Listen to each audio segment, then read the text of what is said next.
نو دا د رسول الله صلی الله علیه وسلم د امت خصوصیت دی چې دی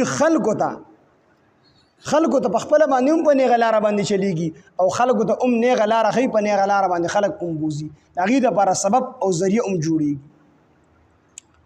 نو هدایت دا په دوه قسمه دی یو ته ویلی شي ایصال الی المطلوب یو ته ویلی شي اراءة الطریق لاره ښودل او ایصال الی المطلوب ځای ته یو کس رسول لکه مثال په طور یو سړی زموږ نه د چوک کې تپور کې ناوګۍ هسپتال کم ځای دی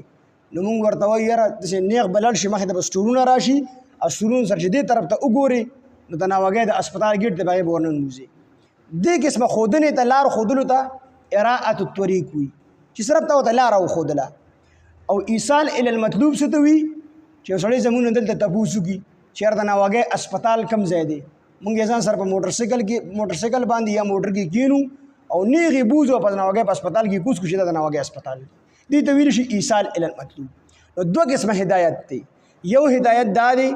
چې ته چاته لاره وښیې چې دا حقه لاره ده او هغه د حقې لار طرف ته دین طرف ته راوبلې دعوت وله ورکړي نو دې ته ویلی شي اراءة الطریق ته صرف لاره وښودله ایصال الی المطلوب مطلوب ته رسول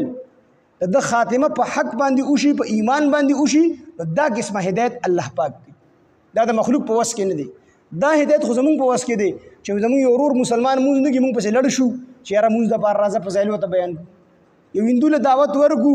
چې راځه اسلام طرف ته راشه نو دا قسمه هدایت دا مونږ له الله د دې اختیار ورکړی چې مونږ دعوت ورکړو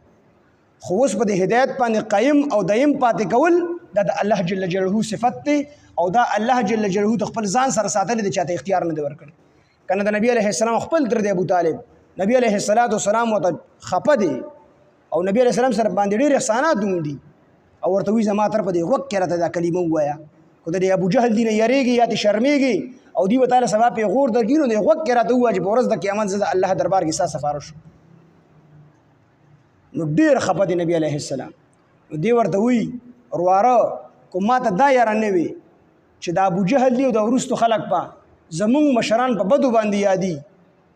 او مونږ پسې به بد وي که دا یار را سره نه وي نو ما به په دې کلمه باندې ستا سترګې یخې کړي نو نبي اسلام ډېر خفه دی الله جل شانه آیاتونه راولېږل انک لا تهدي من احببت ولكن الله يهدي من يشاء محبوب دا هدایت ستا کار نه دی دا هدایت ستا کار نه دی دا د الله کار دی چې چاته خوښه شي هغه ته هدایت نصیب کړي هغه ایمان راوړي او چې څوک د الله نه دی خوښ او چا الله پاک د چا په باره کې هدایت نه دی لیکلی هغه ته هدایت نشي لیکلی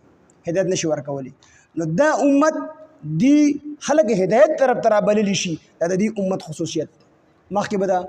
مخکې زمانو کې امتیانو دا کار نه کو امر بالمعروف و نهي عن المنکر او خلک حق طرف ته رابلل دا صرف د پیغمبرانو کارو او دې امت له الله دا خصوصیت ورکړی دی چې د دې امتیان به هم د انبیا علیهم الصلاة والسلام هغه ډیوټي کوي